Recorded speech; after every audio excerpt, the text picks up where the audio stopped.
Hi everybody, this is the Baseball Hut, the amazing, spectacular, terrific, the great one, the People's Champion. Your host, the Hut, and we are back here at the Baseball Hut 2. I hope you like this video and subscribe. We're going to have a little fun at the expense of some fool on the radio. But of course, before we get into it, you need to subscribe.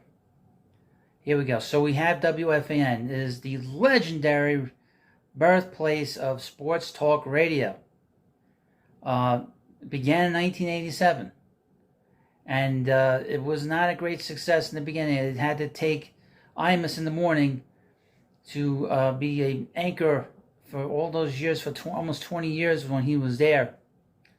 But we have a problem. This is a corporation.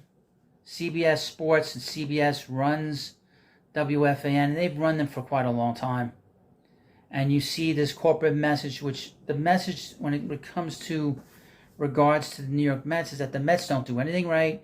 They do everything wrong. Even when they do it right, they do it wrong. We also know that the relationship between some of the hosts and some individuals that were involved with Mets ownership and those that wanted to be involved with Mets ownership, that some of the hosts on the station carried their water. I will get into those momentarily, those different examples.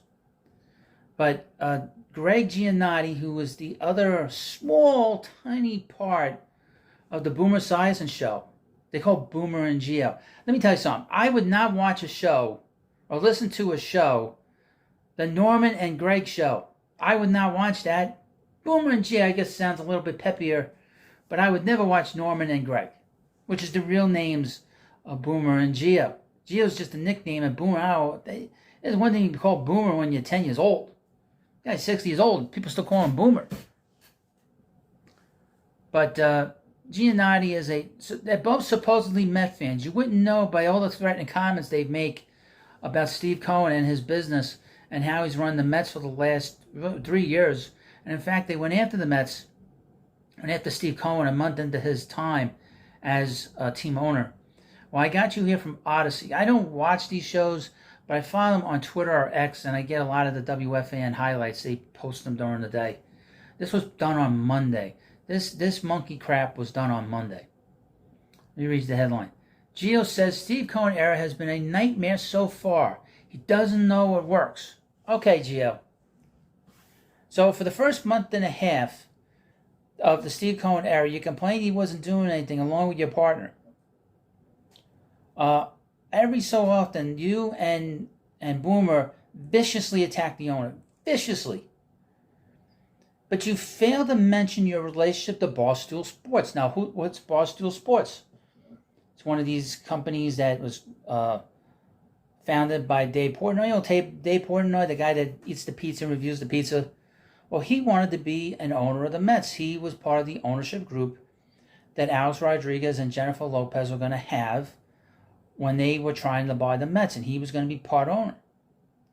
So, right off the bat, with that information, I hope you understand that they have an axe to grind because they have a close relationship. Boomer has a close relationship with the former owner of this team, that's Jeff Wilpon. They're very good friends. Jeff Wilpon is very good friends with Dave Portnoy. You can find pictures of Jeff and Dave together, and it's the only time I've ever seen Jeff have a big smile is standing next to Dave. He never had a smile when he ran the Mets. He always looked pissed off. But like I said, Jeff is close friends with Boomer. Portnoy and the morning show have a close relationship. So there is an axe to grind there right off the bat, plus the corporate narrative that CBS has about the Mets that they don't do anything right. Everything they do is wrong. Even when they do something right, it's done wrong. Keep that in mind. So Greg Giannotti said this about Steve Cohen again. Steve Cohen era has been a nightmare so far. He doesn't know what works. And I've learned some things about Giannotti. I think it's amusing. As the Mets pivot from paying aging star pitchers to rebuilding their farm system, many have praised Steve Cohen's open-mindedness to pivot and try to build sustained success in Queens. Quote, everybody says he's still the greatest and he's going to spend all the money, Gio said. His ownership to this point has been a nightmare, a total nightmare. Boomer argued that the Mets just won 101 games on the Cohen watch a year ago, but Gio doesn't believe anything positive should come out of that season. No, really. So it didn't happen? It didn't happen.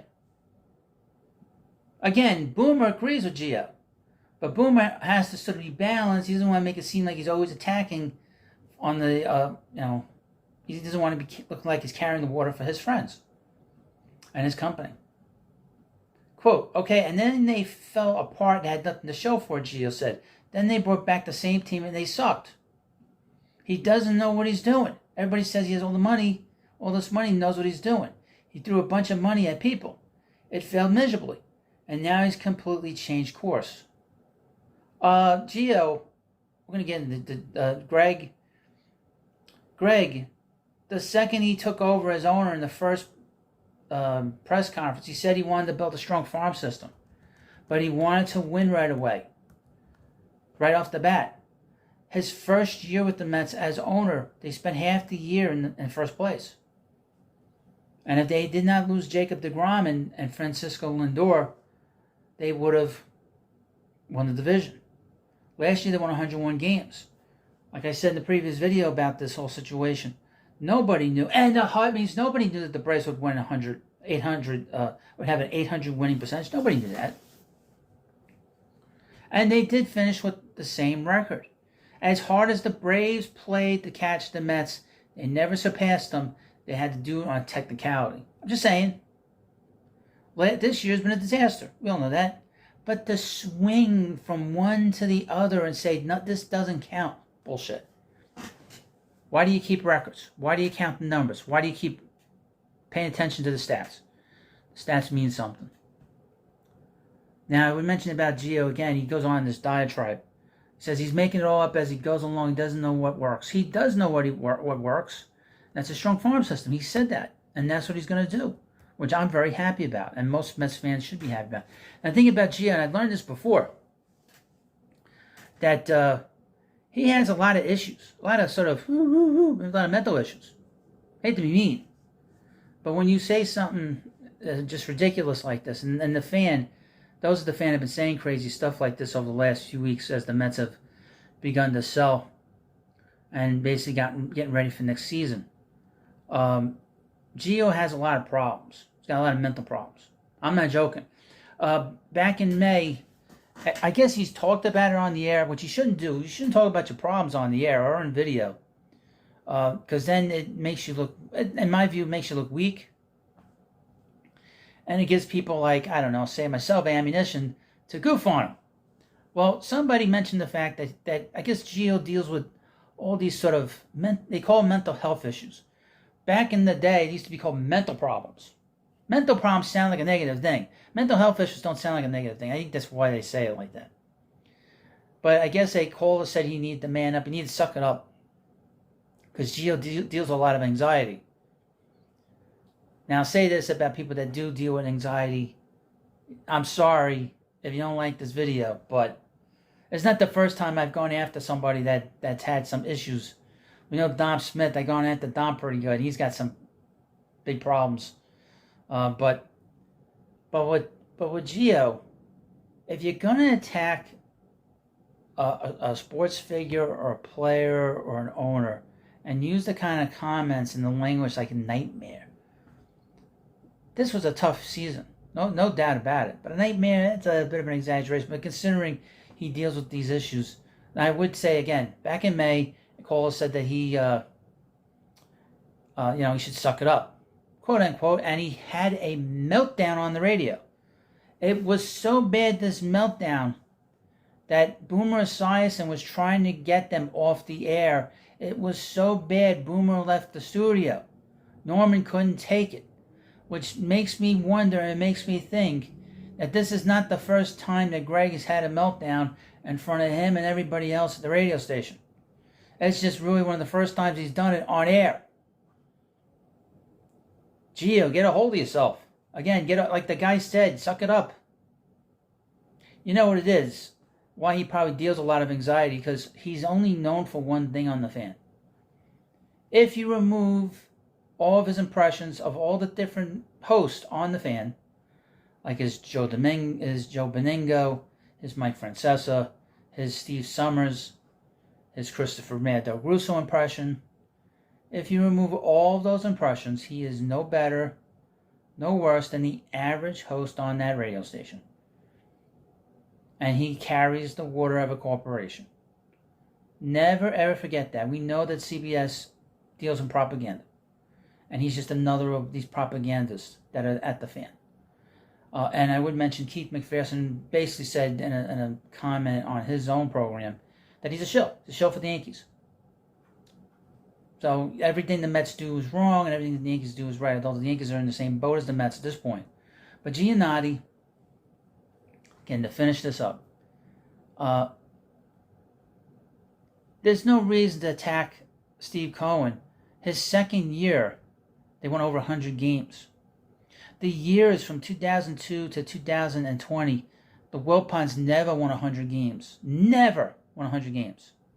From 2002, when they took over the team and bought out Nelson Doubleday, from 2002 to 2004, they had a terrible team. A terrible team. Got Bobby Valentine hired, brought in the wonderful Art Howe. The guy that lit up the room, what Fred Wilpon said about Art Howe. The only thing that Art Howe was doing when he lit up a room was when he turned the lamp on the room. Everybody knew that. There was a bunch of crap. Right away, you knew there was going to be trouble. The first 3 years of the Wilpons, the Mets were terrible. The first 4 years of Nelson Doubleday and Fred Wilpon as owners, the first 4 years they were terrible. They were one of the worst teams in the history of baseball, those 70s, early 80s Mets. And this schmuck, this guy Giannotti, says that the first 3 years of Cohen has been a nightmare. He has no idea what he's talking about. He's just carrying on because he has emotional problems. Sorry to say. I hope he gets some help to get that temper in order, to stop saying crazy stuff. But they don't care if the fans. It's all about the ego of the broadcasters. It's not about the listener. It's not about the fans that call. And there's a reason why so many fans gravitate towards my channel and a lot of other Met channels. It's because they're tired of this nonsense with the corporations attacking the Mets. They're tired of it. That's why they follow me. Well, let me know what you think about this video. Of course, please, of course, subscribe to the Baseball Hut. Follow me on here, and thank you for watching. Leave comments in the comments section, and I'll see you later.